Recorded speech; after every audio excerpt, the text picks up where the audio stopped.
Hi, I'm Jordan Mundy, and this is my 2023 Robinson Honors Fellowship presentation. I began with a week in Western North Carolina, so I have photos here showing me at the Center for Honeybee Research when I was going into the hives, at the Swannanoa Valley Museum and History Center, and at the Asheville Honey Fest.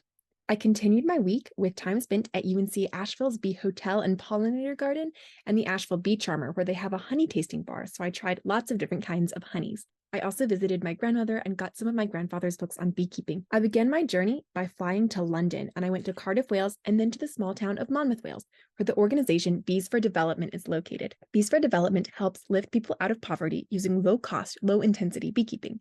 I toured their headquarters, interviewed their program manager, and met the founder and director, as well as several representatives from Ghana and Zimbabwe. I also visited Tintern Abbey. I learned a bit about beekeeping that would have taken place back when it was still a functioning abbey. I found a medieval-style straw skep at the festival that was taking place across the street, and some honeycomb crunch ice cream at the festival as well, so I had to have a scoop. The Tintern Abbey shop also sold several bee-related products, and I found this to be a pattern across the United Kingdom. Bee products were a big deal. Beekeeper and artist Paula Carnell took me to her headquarters in the small town of Castlecarry. I got to see her process making skep-style hives, and I interviewed her about her perspective on beekeeping. She also took me to the Byzantium, which is a bee museum that she helped found in the area. It was so beautiful, and there were hives outside and along the walls of the museum. After that, I went to the town of Berwick-upon-Tweed, which is on the border of Scotland and England, visited Chainbred Honey Farm, and went to Edinburgh, Scotland, where I visited several key sites for conducting research.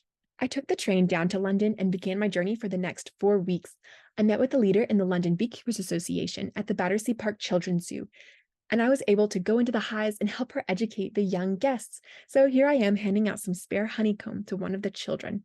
I spent a lot of time in the British Library and I learned so much. I looked at many amazing resources on beekeeping. I was able to trace the development of beekeeping, and I had a fantastic time. I also visited the British Museum several times for my research, and I spoke with Dr. Alexandra Saposnik, who is a professor of late medieval history at King's College London, specializing in beekeeping and bee products. I also visited Fulham Palace, the former home of the Bishops of London, and they had several bee bowls.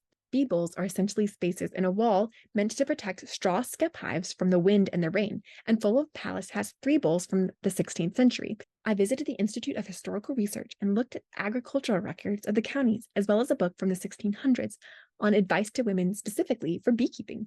I learned about the importance of historical beekeeping, the importance of pollinators, and the importance of bees in the historical world.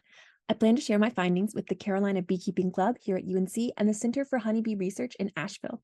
Thank you so much, Mrs. Robinson, for this amazing opportunity. I grew in so many ways, both as a person and in my knowledge. This was such a blessing and the chance of a lifetime.